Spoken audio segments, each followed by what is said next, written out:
బయట ఒక చాయ్ తాగని వెళ్ళలేదు, మళ్ళీ 3 చేంజ్ అవుతుంది ఏమో. అది నీ చాయిస్ ఉంటుంది అన్న. నా చాయిస్ ఉంటుంది. ఐఫోన్ ఇప్పించారు, 13,000 కట్టి లాభము, మళ్ళీ 8,000 కట్టి లాభం ఏంది? మొత్తం చూస్తే అన్న సర్వీస్ చార్జ్ 8,000 ఎందుకన్నా? ఎందుకు సర్వీస్ చార్జ్ 8,000? మరి అట్లాంటప్పుడు ఫ్రీ అన్న కదా ఇన్సూరెన్స్ మరి ఏం ఫ్రీ వస్తా అన్న? మాకు ఇచ్చామని చెప్పు అన్న, పాటలు మేము వేసుకుంటాం ఇచ్చామని చెప్పు.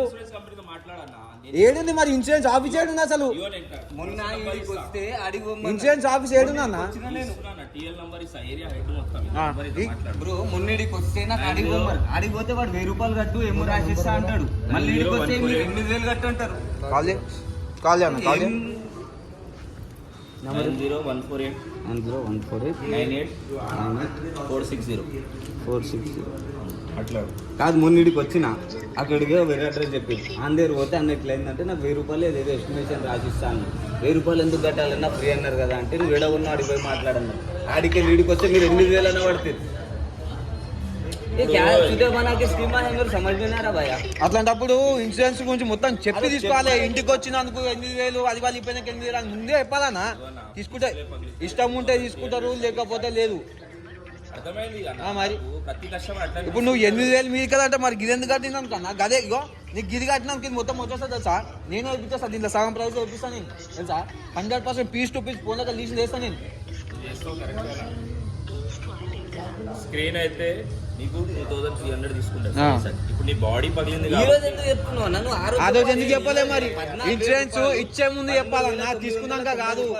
తీసుకో ఏదైనా సరే ప్రోడక్ట్ అమ్మే ముందు అన్ని చెప్తావు అన్న, మాకు గల కూడా ఎందుకు చెప్పలేమన్నా? మరి ఏడా చెప్పినావన్నా? చెప్పనే చెప్పలే అంట, మాట చెప్పలేదు. 13,000 కట్టినాము, మళ్ళీ మీదికెళ్ళి 8,000 అంట సర్వీస్ ఛార్జ్. 8 దేనికన్నా 8,000 అంతగానాము.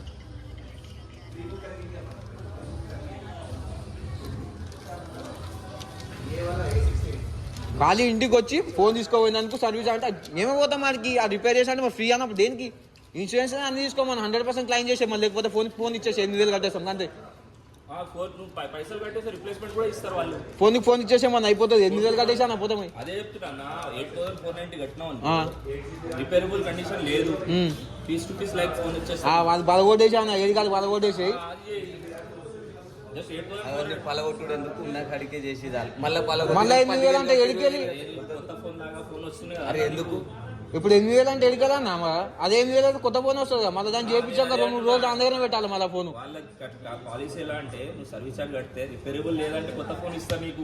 రిపేరబుల్ కదా ఇప్పుడు రిపేరబుల్ ఇప్పుడు ఎట్లా ఉన్నట్టు అన్న? అదే నేను చెప్తాను, అదే 8,000 సర్వీస్ చార్జ్ ఇచ్చే బదులు బయటనే అయిపోతుంది 8,000 తెలుసా? అది పాలసీ ఎలా ఉందంటే ఏ ప్యాకెట్ డ్యామేజ్ అన్న, అది పాలసీ అనేది నువ్వు ఇన్సూరెన్స్ ఇచ్చే ముందు చెప్పాలన్నా.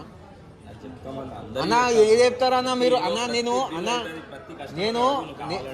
నువ్వు అట్లా అంటున్నావు కదా, నేను బజార్లో ఎన్ని ప్రోడక్ట్ తీసినా నా లిస్ట్ చూసుకో, లేదా కమ్సే కమ్ 30 ప్రోడక్ట్లు ఉన్నా బజార్లో తెలుసా? నేను 30 ప్రోడక్ట్లు కొన్నా, ఒక్క దగ్గర కొనలే, ఈడ ఆడ అన్ని బజార్లు ఉన్నాయి.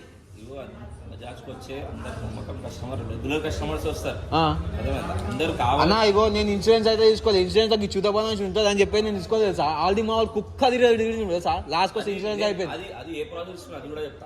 ఫైనాన్స్ వాళ్ళు ఇన్సూరెన్స్ ఉంటుంది, అది మీరే చేయించుకోవాలి. వాళ్ళు ఏం చెప్తారు తెలుసా?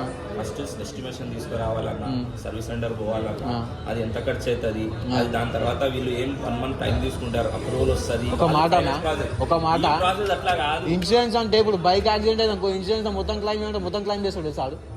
మరి దానికి మరి అది ఇన్సూరెన్స్ కాదా? ఇది ఇన్సూరెన్స్ కాదా? మరి దేని కడతామన్నా? మళ్ళీ 8,000 అంటావు, అటేసి మళ్ళీ 8,000 అంటావు. మాకు సర్వీస్ ఛార్జ్ 1000 అంటారు, 8,000 అంటే ఎడికలు కడతారన్నా? సరే అన్న, ఎస్టిమేషన్ ఇస్తే బిల్లు పంపిస్తారా, పైసలు పంపిస్తారా? నేను అదే మాట్లాడుకున్నా, నేను చేయించుకుంటా. అది చెయ్యాను ఒకసారి కాల్ చేయి. సర్వీస్ ఛార్జ్ వద్దు, నేను కట్టను, నేను నాకు పార్ట్స్ ఫ్రీ ఇచ్చేయండి, నేను చేసుకుంటానని చెప్పేసి నువ్వు కట్టలేవు కదా. హలో అన్న, ఇది బజాజ్ ఇన్సూరెన్స్ అన్న? రాంగ్ నంబర్ అంట, మాట్లాడు. అట్లుంటుంది రాంగ్ నంబర్. మరి ఇంకేం మాట్లాడాలి మళ్ళీ? ఆయన పేరు తెలుసా, ఊరు తెలుసా మాకు? మనం లేపడికి అయిపోయాయి, ఇంకేముంది?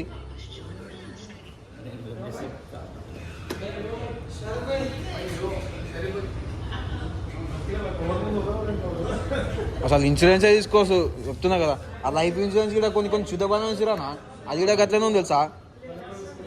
ఈ 13,000కే 8,000కి మళ్ళీ మీదకెళ్ళి కట్టమంటారు. ఏందేమో నాకు అర్థమవుతుంది అసలు. 13,990 రూపాయలు.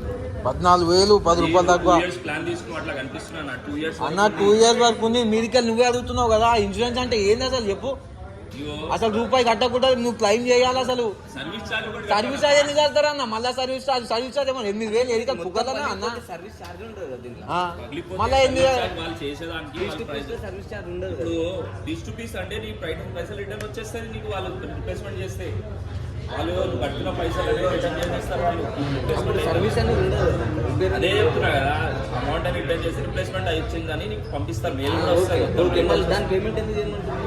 వాళ్ళు ఫస్ట్ చెక్ చేస్తారన్న లోపల ఎంత డ్యామేజ్ అయింది ఏంటంటే. ఓన్లీ ఇది డ్యామేజ్ అయిందంటే ఇది చేసి ఇచ్చేస్తారు మొత్తం కొత్తది లోపల బాడీ. ఇప్పుడు మొత్తం అలవాటుకొని వస్తే పీస్ టు పీస్ వస్తుంది అన్నారు కదా. వస్తుంది. వాళ్ళు కంపల్సరీ ప్రాసెస్ రావాలంటే స్టార్ట్ కావాలంటే ఫస్ట్ పేమెంట్ చేస్తే లింక్ వస్తుంది. ఆ లింక్ పేమెంట్ చేస్తే 8,000 దేనికన్నా నాకు పేమెంట్ అంటున్నావు నువ్వు. అంటే 8,000 అసలు కట్టని అవసరం లేదు. ఇన్సూరెన్స్ మళ్ళీ రివర్స్ మేము కట్టలేదు అన్న. ఇన్సూరెన్స్ తీసుకున్నాక ఇన్సూరెన్స్ తీసుకొని మళ్ళీ మీదకి వెళ్ళి 8,000 కట్టంటే ఏడుకెళ్ళన్నా. ప్లాన్ పైసలు అది పలిపోతే మళ్ళీ పీస్ టు పీస్ ఇస్తాం అది అని చెప్పడం అవసరం మీద ముందే చెప్పాలి. మళ్ళా అంటే మీరు పేమెంట్ ఆ రోజు ఫోన్ రోజు 8,400 కట్టాలన్నా ఇట్లా ఏమన్నా అయితే అని చెప్పాలి కదా. మీరు చెప్తారన్న. సర్వీస్ ఛార్జ్ ఉంటుందన్న సపరేట్ అని ఒక్క మాట చెప్పాలి కదా మీరు.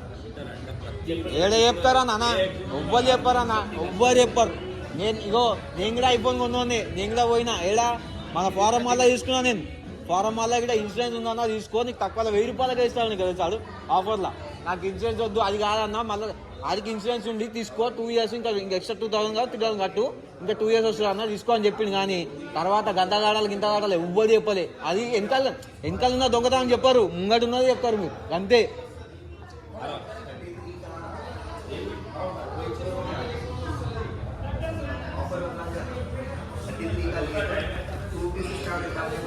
అమ్మ మళ్ళా 8,000 కట్టమంటే ఇది బాగుంది. ఇంకా